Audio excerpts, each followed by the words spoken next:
Hello दोस्तों, कैसे हैं आप सभी लोग। तो सीटीपी की क्लास को कंटिन्यू करते हुए बेटा, और आज आपकी ये तीसरी क्लास है, सॉरी चौथी क्लास है। तो जो बच्चे अभी चौथी क्लास देख रहे हैं वो चौथी ना देखकर पहली से स्टार्ट करेंगे तो उन्हें अच्छे से समझ में आएगा, पहली, दूसरी और तीसरी। ठीक है, प्ले लिस्ट बेटा तैयार है, आप प्ले लिस्ट में से जाकर देख सकते हैं।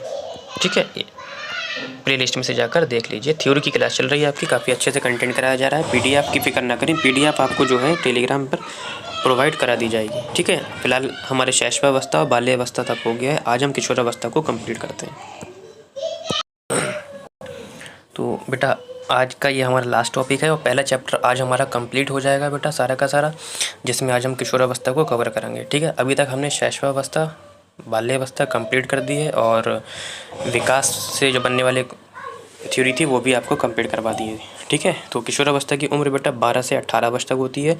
प्रमुख बिंदु को जानेंगे कि किशोरावस्था शब्द लैटिन भाषा के, ठीक है, कौन सी भाषा के, लैटिन भाषा के एडोल्सियर शब्द से बना है, जिसका अर्थ होता है परिपक्वता की ओर आगे बढ़ना।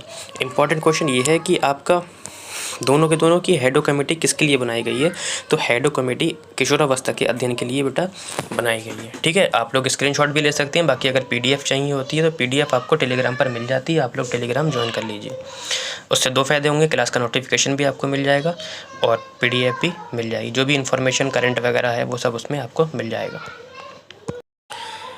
फिर बढ़ते हैं आगे और कहता है कि किशोरावस्था के कुछ नाम, तो एक एक करके फिर इसे से अच्छे से समझते हैं बेटा।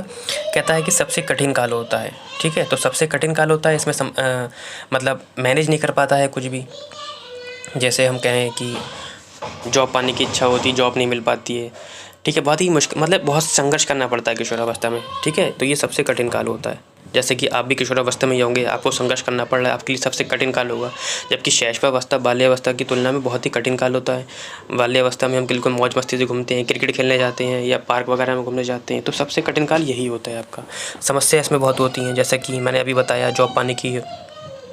ठीक है, अभी आप तो तैयारी कर रहे हो एसटेट या सीटेट की, टेट की, है ना, तो समस्या है आपके लिए, जॉब नहीं आ रही है, वैकेंसी नहीं आ रही है, बहुत समस्यात्मक काल होता है। और भी फाइनेंशियल प्रॉब्लम वगैरह होती हैं, उलझन होती है, वही आ गई है, उलझन में रहते हैं आप लोग। ठीक है, तनाव तूफान एवं संबंध नहीं है यहाँ पे, संघर्ष होगा, संघर्ष की अवस्था। ठीक है, तो संघर्ष पाया जाता है आपका इसमें, है ना। तनाव रहता है, तूफ़ान में एकदम बहुत ही खून उबाल में होता है, इस तरीके से। बसंत काल, है ना, कल्पना में खोए रहते हैं, जैसे कल्पना में कि आज कोई मूवी देखी जिसमें कोई हीरो डॉक्टर था या कोई पुलिस वाला था, एसआई था, है ना, कोई आईएएस ऑफिसर की वो फिल्म देख ली तो कल्पना में सो गया कि यार मैं भी ये बनूंगा और मैं भी इतने डाकुओं को गोली से मारूंगा, इनकाउंटर करूंगा, तो कल्पना में खोए रहते हैं। संवेग बहुत उच्चता होती है इनके, संवेग, जैसे कि मैंने बताया, कल्पना में सोए रहते हैं। संक्रमण काल कहा जाता है। व्यक्तिगत समय जिनकी उम्र होती है, ये जो मैंने ये बताया वही आंधी तूफान की अवस्था होती है। ठीक है, व्यक्तिगत समायोजन का मतलब ये हुआ कि समायोजन करना सिखाना चाहिए इन लोगों को, जैसे कि। और स्वर्णकाल कहा जाता है। ब्यूटी एज यानी कि आईने पे सामने खड़े हो जाते हैं और बाल सेट करते हैं, ये देख कर कि हर बार एक नया स्टाइल निकालते हैं, और ये सोचते हैं कि मैं पहले से ज़्यादा खूबसूरत लग रहा हूँ, लेकिन ऐसा रियलिटी में कुछ भी नहीं होता है ना। विद्रोही उम्र होती है, जैसे कि कहीं हम बाहर जा रहे हैं, पापा ने रोक लिया, कहाँ जा रहे हो, पूछना शुरू कर दिया इतनी रात में, कहाँ जा रहे हो, पापा के विरोधी हो जाते हैं, या आगे किसी के भी विरोधी हो जाते हैं, दोस्त के विरोधी हो जाते हैं, टीचर के विरोधी हो जाते हैं, है ना। इस तरीके से ये आपके सारे पॉइंट क्लियर हो गए। अगर आपको इनमें से किसी भी पॉइंट को कुछ समझ में नहीं, दिक्कत हुई है, आप लोग कमेंट सेक्शन में बता दीजिए कि सर ये वाला पॉइंट किशोरावस्था में व्यक्तिगत समायोजन वाला या संक्रमण काल वाला या समस्यात्मक वाला या कठिन वाला समझ में नहीं आया, आप लोग बता देंगे, मैं नए तरीके से उसे एक्सप्लेन कर दूँगा। ठीक, आगे बढ़ते हैं। बाकी किशोरावस्था के दो सिद्धांत हैं, एक स्टेनले हॉल ने दिया और एक थॉर्नडाइट एवं हिलिंगवर्थ ने दिया। ठीक है, स्टेनले हॉल ने कहा कि आकस्मिक एवं त्वरित विकास का सिद्धांत है, यानी कि इनका मानना है कि विकास आकस्मिक, अचानक हो जाता है। ठीक है, जबकि जो मेरी फेवरेट कोटेशन है वो यही वाला है कि थॉर्नडाइक ने कहा कि विकास जो होता है बेटा क्रमिक विकास का सिद्धांत, यानी कि विकास जो है क्रम से होता है। ठीक है, विकास क्रम से होता है। आगे बढ़ते हैं। अगर विशेषताओं की बात करें हम किशोरावस्था की जो विशेषताएं होती हैं उसका पहला पॉइंट हम कवर करेंगे कि शारीरिक विकास लगभग पूर्ण हो जाता है।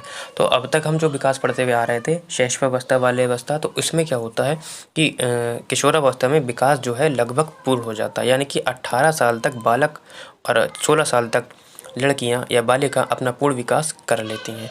इसमें बुद्धि का विकास बहुत तेज़ होता है। ठीक है, पहले मैंने क्या बताया था, शारीरिक विकास सबसे तेज़, दूसरे यानी कि बाल्यावस्था में मैंने बताया था मानसिक विकास सबसे तेज़, और आपका किशोरावस्था में बुद्धि का विकास सबसे तेज़ होता है। यदि आप एक टीचर हैं तो आपको चाहिए आप इस टाइम इस उम्र में आप गणित कराइए, रीजनिंग कराइए, रेखा गणित कराइए और आपका बीजगणित कराइए। इस टाइम बुद्धि बहुत तेज़ होती है आपकी।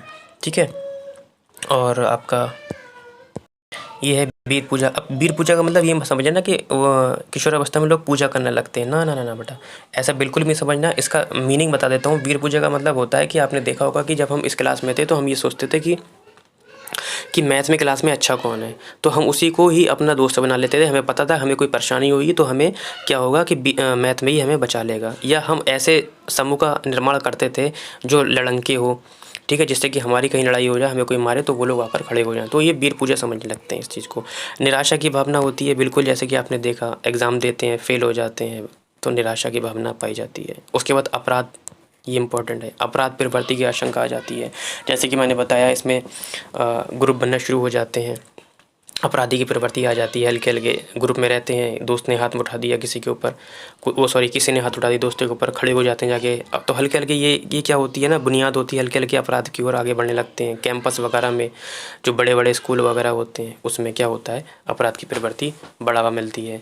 सिगरेट पीना शुरू हो जाती है, गांजा वगैरह शुरू हो जाता है। आपने देखा होगा स्कूल के साइड में दीवार के पास इस तरीके से। कैरियर की चिंता होती है, ये तो शब्द अपने से अच्छे से समझ गया होगा किशोरावस्था, जैसे कि आप भी किशोरावस्था में ही हैं तो इसमें कैरियर की चिंता हो रही है ना।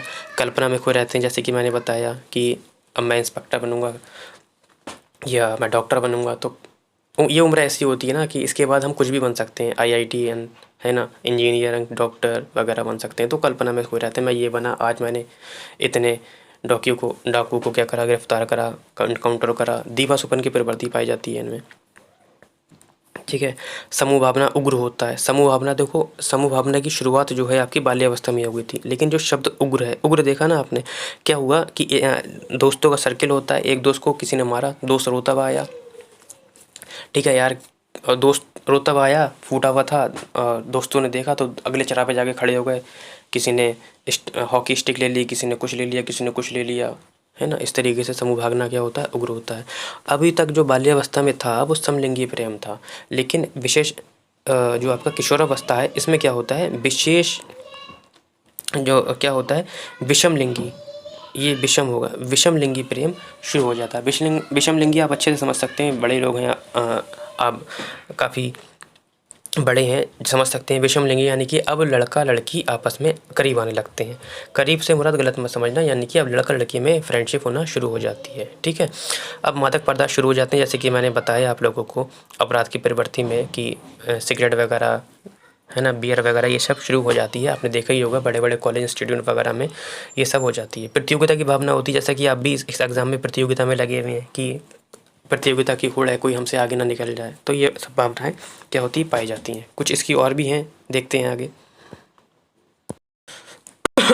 सॉरी, आर्थिक तंगी पाई जाती है अवस्था में। देखो आर्थिक तंगी होती नहीं है, जैसा कि अभी मैंने कहा ग्रुप बन जाता है ना, विषमलिंगी प्रेम हो जाता है, तो डेट पर ले जाना, ठीक है, पार्टी वगैरह करना, तो ये सब क्या होता है, पापा जितनी पॉकेट मनी देते हैं वो सब खत्म हो जाती है। तो लड़कों या लड़कियों को लगता है कि हमारी आर्थिक तंगी खराब है, हमें पैसे नहीं मिल रहे हैं, है ना, विरोधाभासी भावनाएं उत्पन्न हो जाती हैं। ठीक है, अच्छे समझते होंगे। देश विदेश में रुचि हो जाती है। अब बच्चा क्या होता है, बाहर देखना, बाहर पॉलिटिशियन में कि उस देश का प्रधानमंत्री कौन है, या घूमना फिरना, अब क्या होता है, देश विदेश में रुचि हो जाती है शुरू। समाज सेवा, अब इसी उम्र में क्या करते हैं, ये नैतिकता बहुत आ जाती है। अब कोई मांगने वाला आया, उसके ऊपर कुछ अच्छी सेवा कर दी, देशभक्ति करने लगे, सफाई वगैरह, और कोई भीख मांग रहा है या कुछ भी परेशान है उसकी मदद करने के लिए सबसे आगे खड़े रहते हैं, तो समाज सेवा देशभक्ति आ जाती है। ठीक है, आत्महत्या सबसे बेकार पॉइंट मुझे ये लगता है कि इस उम्र में क्या होता है, आत्महत्या की भावना पाई जाती है। आपने देखा होगा कॉलेज इंस्टीट्यूट वगैरह वगैरह में, या नौकरी नहीं मिल पाई, फेल हो गए, तो बच्चे क्या करते हैं, आत्महत्या कर लेते हैं, समायोजन नहीं कर पाते हैं क्योंकि समायोजन नहीं कर पाते हैं ना, जो वक्त गुजर रहा है ना उसका समायोजन अगर कर पाते हैं तो बच्चे क्या है आत्महत्या ना करें। तो समायोजन का अभाव पाया जाता है, इसलिए आत्महत्या करते हैं बच्चे। सामाजिक स्वीकृति की भावना पाई जाती है, समाज को स्वीकार करना शुरू कर देते हैं, जो उनके दंड प्रेम वगैरह उनसे सीखना। स्व पहचान के प्रति रुचि बढ़ जाती है। मतलब अब बच्चा वो ये चाहता है कि मैं पापा के नाम से ना जानूँ, अपने खुद के नाम से जानूँ, है ना। इस तरीके से अमूर्त चिंतन की अवस्था, यानी कि बाल्यावस्था में मूर्त चिंतन पाया जाता था, अब अमूर्त चिंतन पाया जाता है। यानी कि अब बच्चे से अगर कहा जाएगा कि माना रवि की उम्र इतनी है तो बच्चा मान लेगा। माना आप आगरा में बैठे हो, बच्चा मान लेगा। माना आप पीलीभीत में बैठे हो, बच्चा मान लेगा। ठीक है। अब थोड़ा सा पॉइंट और रह गए इसमें। किशोरावस्था में शारीरिक विकास, देखो हड्डी की संख्या अब पूरी कंप्लीट हो जाती है। जो हड्डी की संख्या है 206 हो जाती है, यानी कि पसलियों की जो हड्डी की संख्या थी जो अलग अलग थी, अब वो क्या है आपस में मिलकर 206 हो जाती हैं कुल मिला के टोटल हड्डियाँ। अब हृदय की धड़कन 100 से कितनी घटकर हो गई, नॉर्मल हो जाती है 72 बार प्रति मिनट। जैसे कि मैंने बताया 16 वर्ष तक बालिका और 18 वर्ष तक बालक अपना अधिकतम क्या कर लेते हैं, विकास कर लेते हैं। किशोरावस्था के अंत तक 1 से 2 दांत अक के लिए चौबर के क्या आते हैं, निकल आते हैं। मस्तिष्क का पूर्ण विकास लगभग हो जाता है 400 ग्राम, ठीक। और मांसपेशियां शरीर के कुल भार का लगभग 45 से 55% हो जाती हैं। यानी कि जो हमारी मसल्स होती हैं वो हमारे पूरे शरीर का कितना होती हैं, 45 से 55% होती हैं, जिससे हम क्या लगते हैं, हष्ट पुष्ट लगते हैं। ठीक, ये क्लियर हो गया, आगे बढ़ते हैं। अब शिक्षा का स्वरूप कैसा होना चाहिए, यानी कि किशोरावस्था में है जो शिक्षा का स्वरूप कैसा होना चाहिए। देखो यौन शिक्षा, आप कहते हो सर ये क्यों पढ़ा है, ये बेटा ये ज़रूरी है पढ़ाना। यौन शिक्षा यानी कि सेक्स एजुकेशन, ये होना ज़रूरी है, क्योंकि आजकल के बच्चों को बहुत कम ज्ञान है, जिसकी वजह से क्या है ना, यौन अपराध बढ़ रहे हैं, यौन बीमारियां चल रही हैं। तो इसके लिए क्या होना चाहिए, हमें सेक्स एजुकेशन देना चाहिए बच्चों को। ठीक है। व्यावसायिक शिक्षा, यदि कोई बच्चा क्या है आगे डिग्री वगैरह नहीं करना चाहता तो उसे ऐसा कोर्स कराया जाए, यानी कि जिससे कि वो व्यवसाय कर सके। समायोजन नहीं कर पाता है, जिसकी वजह से वो क्या कर पाता है, आत्महत्या कर लेता है, तो उसको ऐसी भी शिक्षा दी जानी चाहिए जिससे कि वो समायोजन कर सके। तार्किक एवं अमूर्त शिक्षा, बिल्कुल ऐसी शिक्षा देना चाहिए जिसमें कि उसका ज़्यादा से ज़्यादा दिमाग खर्च हो, क्योंकि इसमें बुद्धि का विकास सबसे तेज़ होता है। यानी कि आप रीजनिंग एबिलिटी कराइए, है ना, अंकगणित कराइए, बीजगणित कराइए, रेखिक गणित कराइए, ज्यामिति कराइए, नैतिक शिक्षा पाई जाती है, नैतिक शिक्षा दीजिए, इसमें शारीरिक शिक्षा दीजिए, यानी कि बहुत खून गर्म होता है, लड़ने को उतावले होते हैं, योगा कराइए, जिम कराइए बच्चों को, इस तरीके की क्या है शिक्षा दीजिए। तो आपका ये लगभग आज जो है चैप्टर, पहला चैप्टर आपका कंप्लीट हो गया बेटा। बाकी दूसरा चैप्टर आपका कल से शुरू होता है। बाकी आप लोग धैर्य बना के रखिए।